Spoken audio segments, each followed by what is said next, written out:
આપનું સ્વાગત છે। અમદાવાદ ખાતે કેન્દ્રીય ગૃહ અને સહકાર મંત્રીના હસ્તે અમદાવાદ પોલીસ કમિશનર કચેરીના નવનિર્મિત ભવનનું લોકાર્પણ કરાયું। કેન્દ્રીય ગૃહ અને સહકાર મંત્રી અમિત શાહે અમદાવાદ પોલીસ કમિશનર કચેરીના નવનિર્મિત ભવનનું લોકાર્પણ કરાવ્યું હતું। આ પ્રસંગે મુખ્યમંત્રી ભૂપેન્દ્ર પટેલ, ગૃહ રાજ્યમંત્રી હર્ષ સંઘવી અને રાજ્યના ડાયરેક્ટર જનરલ ઓફ પોલીસ વિકાસ સહાય ઉપસ્થિત રહ્યા હતા। આ પ્રસંગે કેન્દ્રીય ગૃહમંત્રી અમિતભાઈ શાહ અને ઉપસ્થિત મહાનુભાવોના હસ્તે અમદાવાદ ખાતે નિર્માણ પામેલા જોઈન્ટ ઇન્ટ્રોગેશન સેન્ટરના નવા બિલ્ડિંગનું લોકાર્પણ કરવામાં આવ્યું હતું। આ ઉપરાંત ગુજરાત પોલીસનું તેરા તુજકો અર્પણ સિટીઝન સેન્ટ્રિક પોર્ટલ પણ આ પ્રસંગે લોન્ચ કરવામાં આવ્યું। સાથે જ એડીસી, બેંક અને સાયબર ક્રાઇમના સંયુક્ત ઉપક્રમે તૈયાર કરાયેલી સાયબર સાથી પુસ્તિકાનું આ પ્રસંગે લોન્ચિંગ કરવામાં આવ્યું હતું। આ નવનિર્મિત ભવન અદ્યતન ટેકનોલોજીથી તેમજ police control room, facial recognition system, video analytics, data centre, emergency call box, public address system અને જેવી આધુનિક સુવિધાઓથી સજ્જ છે। આ નવનિર્મિત ભવનમાં પોલીસ કર્મીઓના ત્યાગ અને બલિદાન પ્રત્યે કૃતજ્ઞતા વ્યક્ત કરવા માટે શહીદ સ્મારક અને પોલીસ મ્યુઝિયમ પણ તૈયાર કરવામાં આવ્યું છે। અમદાવાદ શહેરમાં શરૂ થનાર આ જોઈન્ટ ઇન્ટ્રોગેશન સેન્ટરમાં કેન્દ્રીય પોલીસ, કેન્દ્રની ઇન્વેસ્ટિગેશન ટીમ તેમજ રાજ્યની પોલીસ એક સાથે મળીને કામ કરશે। આગામી સમયમાં આ સેન્ટર થકી વૈજ્ઞાનિક ઢબે કેસ સોલ્વ કરવામાં સરળતા મળશે। મુખ્યમંત્રીએ નવરાત્રી પર્વની શુભેચ્છાઓ પાઠવતા જણાવ્યું હતું કે રાજ્યમાં આનંદ, ઉત્સાહ અને સુરક્ષા સાથે નવરાત્રી રંગેચંગે ઉજવાય છે। તેના મૂળમાં રાજ્યમાં શાંતિ અને સુવ્યવસ્થા સ્થાપવામાં પોલીસ કર્મીઓનું યોગદાન રહેલું છે। રાજ્યમાં શાંતિ સુરક્ષાને કારણે જ વિદેશી મૂડીરોકાણ મોટા પાયે આવી રહ્યું છે તો ઉદ્યોગ ધંધા પણ ફૂલ્યા ફાલ્યા છે। ગુજરાત પોલીસના સતત પરિશ્રમ, સતર્કતા અને કાબેલિયતને કારણે જ રાજ્યમાં શાંતિપૂર્ણ માહોલ છે। અત્રે ઉલ્લેખનીય છે કે અમદાવાદ પોલીસ કમિશનર કચેરીનું નવનિર્મિત ભવન લગભગ ₹146 કરોડના ખર્ચે 18,068.67 ચોરસ મીટર વિસ્તારમાં બનાવવામાં આવ્યું છે। આ 7 માળના ભવનમાં સીસીટીવી કેમેરા, ફાયર સેફટી અને સેન્ટ્રલાઇઝ્ડ એસીની વ્યવસ્થા કરવામાં આવી છે। આ ઉપરાંત આ કચેરીની video wall controller, data centre અને નિર્ભયા પ્રોજેક્ટ અંતર્ગત સોફ્ટવેર અને એપ્લિકેશન જેવી અદ્યતન સુવિધાઓથી સજ્જ કરવામાં આવી છે। આખા ભવનમાં વાઈફાઈ સિસ્ટમ પણ લગાવવામાં આવ્યું। નવનિર્મિત ભવનમાં એક મલ્ટીપર્પઝ હોલ અને 3 કોન્ફરન્સ રૂમની સુવિધા ઉપલબ્ધ કરવામાં આવી છે। ક્લીન અને ગ્રીન એનર્જીને પ્રોત્સાહન આપવાના ઉદ્દેશથી આ ભવનમાં 15 કિલોવોટ ક્ષમતાની રૂફટોપ સોલાર સિસ્ટમ સ્થાપિત કરવામાં આવી છે। આ સાથે 100 કિલોવોટ ક્ષમતાની રૂફટોપ સોલાર સિસ્ટમ સ્થાપિત કરવાનું કામ પ્રગતિમાં છે। આ સાથે પોલીસ કર્મીઓની વ્યસ્ત દિનચર્યા અને તેમની આરોગ્ય સંબંધિત સમસ્યાઓને ધ્યાનમાં રાખીને નવી કચેરીના ભવનના બીજા માળ પર જિમ્નેશિયમની સુવિધા પણ ઉપલબ્ધ કરવામાં આવી છે। અમદાવાદ પોલીસના આ નવા હેડક્વાર્ટરના નિર્માણથી પોલીસ કર્મચારીઓને ફક્ત કામકાજમાં જ સરળતા નહીં રહે પરંતુ શહેરની સુરક્ષા અને કાયદા વ્યવસ્થાનું કામ પણ વધુ સારી રીતે થઈ શકશે।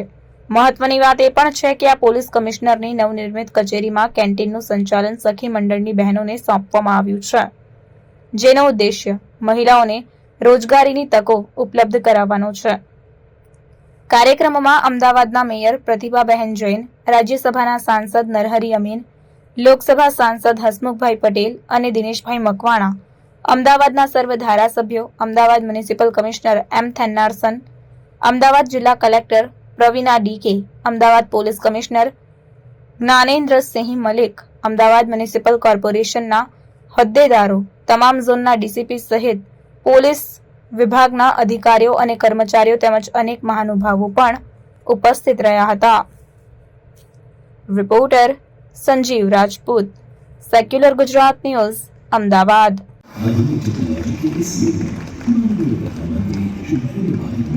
मार्गदर्शन से देश के नागरिकों को साइबर क्राइम से सुरक्षित रखने के संकल्प को साकार करने हेतु साइबर क्राइम से आम लोगों को कम से कम नुकसान हो और साइबर क्राइम से ग्रसित प्रश्नों का सुनियोजित तरीके से निकाल करने हेतु वर्ष 2021 में माननीय केंद्रीय गृह एवं सहकारिता मंत्री श्री अमित भाई शाह के कार्यक्रमों द्वारा 1930 हेल्पलाइन शुरू की गई।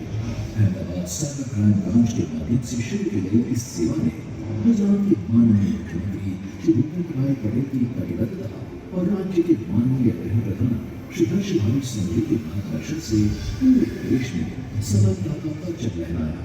माननीय केंद्रीय गृह एवं सहकारिता मंत्री श्री अमित भाई शाह की साझेदारी से देश के नागरिकों को सलामती प्रदान करने की मुहिम को और सटीक, पारदर्शी और त्वरित बनाने हेतु पुलिस महानिदेशक श्री विकास सहाय के नेतृत्व में और police commissioner Shri G.S. Malik के मार्गदर्शन में शुरू किया है यह 13 पर ऑनलाइन सिटीजन सेंट्रिक पोर्टल, जिससे पुलिस और नागरिक सीधे जुड़ेंगे, साइबर क्राइम से परेशान न रहे, उनकी धनराशि इस पोर्टल के माध्यम से जल्द वापस पा सकेंगे। पुलिस साइबर क्राइम के केस की कार्रवाई कम समय अंतर में कर सकेंगे, जिस कारण रिफंड की मैनुअल प्रोसेस होगी ऑटोमेटेड, एक्यूरेट और फास्टर। इस पोर्टल पर दर्ज हुई एप्लीकेशन पर सीनियर अधिकारी निरीक्षण कर पाएंगे, जिससे नागरिक की कंप्लेंट का त्वरित निकाल हो पाएगा। लोग घर बैठे इस पोर्टल के माध्यम से अपनी अर्जी दाखिल कर सकते हैं और उसका live status real time update भी घर बैठे देख सकते हैं, जिससे नागरिकों की सुविधाएं बढ़ेंगी। 13 पुष्पों का पोर्टल साइबर क्राइम में बहुत उपयोगी साबित होगा। भाई मोदी जी के मार्गदर्शन से देश के नागरिकों को साइबर क्राइम से सुरक्षित रखने के संकल्प को साकार करने हेतु साइबर क्राइम से आम लोगों को कम से कम नुकसान हो और साइबर क्राइम से ग्रसित प्रश्नों का सुनियोजित तरीके से निकाल करने हेतु वर्ष 2021 में माननीय केंद्रीय गृह एवं सहकारिता मंत्री श्री अमित भाई शाह के कर कमलों द्वारा 1930 हेल्पलाइन शुरू की गई। अहमदाबाद साइबर क्राइम ब्रांच के माध्यम से शुरू की गई इस सेवा में गुजरात के माननीय मुख्यमंत्री श्री भूपेंद्र भाई पटेल की प्रतिबद्धता और राज्य के माननीय गृह प्रधान श्री हर्षभाई संघवी के मार्गदर्शन से पूरे देश में सफलता का परचम लहराया।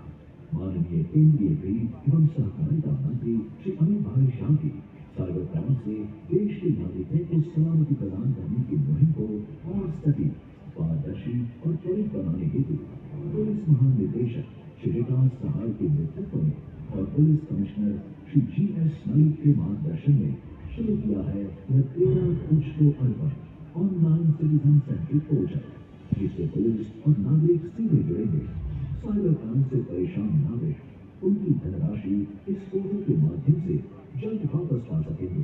पुलिस साइबर क्राइम के केस की कार्रवाई कम समय अंतर में कर सकेंगे, जिस कारण रिफंड की मैनुअल प्रोसेस होगी ऑटोमेटेड, एक्यूरेट और फास्टर।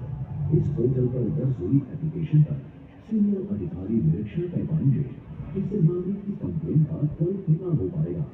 लोग घर बैठे इस पोर्टल के माध्यम से अपनी अर्जी दाखिल कर सकते हैं और उसका live status real time update भी घर बैठे देख सकते हैं, जिससे नागरिकों की सुविधाएं बढ़ेगी। 13 पुष्पों अर्पण पोर्टल साइबर क्राइम में बहुत उपयोगी साबित होगा और आगे इसमें साइबर क्राइम के केस में मदद के लिए और भी प्रजालक्षी आयाम जोड़े जाएंगे। आज माननीय केंद्रीय गृह एवं सहकारिता मंत्री श्री अमित भाई शाह के कर कमलों द्वारा 13 पुष्पों अर्पण पोर्टल लॉन्च किया जा रहा है। સમાચારોની અવનવી અપડેટ્સ માટે જોતા રહો સેક્યુલર ગુજરાત ન્યૂઝ. સાથે સેક્યુલર ગુજરાત ન્યૂઝ ચેનલને લાઇક, શેર અને સબસ્ક્રાઇબ કરો અને બેલ આઇકોન દબાવીને સમાચારોની ઝડપી માહિતી મેળવો.